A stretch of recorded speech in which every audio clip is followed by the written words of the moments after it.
Polis peşəsi ağır peşədir, çətin peşədir. Polis peşəsinə öz həyatını sərf edən insan bir çox xüsusi keyfiyyətlərə malik olmalıdır. Polis əməkdaşı birinci növbədə ölkəsinin devlətinə, konstitusiyasına, qanunlarına tam sadiq olmalıdır.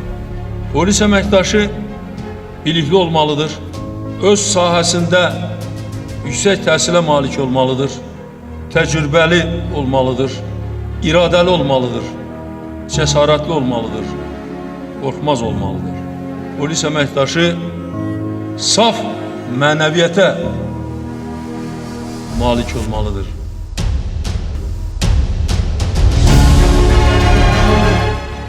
Sizə inanıram, sizə arxalanıram və bu güclə də və bu qüvvə ilə də biz müstəqil Azərbaycanı günü-gündən inkişaf etdirəcək və gələcək nəsillərə daha da gözəl Azərbaycan bəxş edəcək.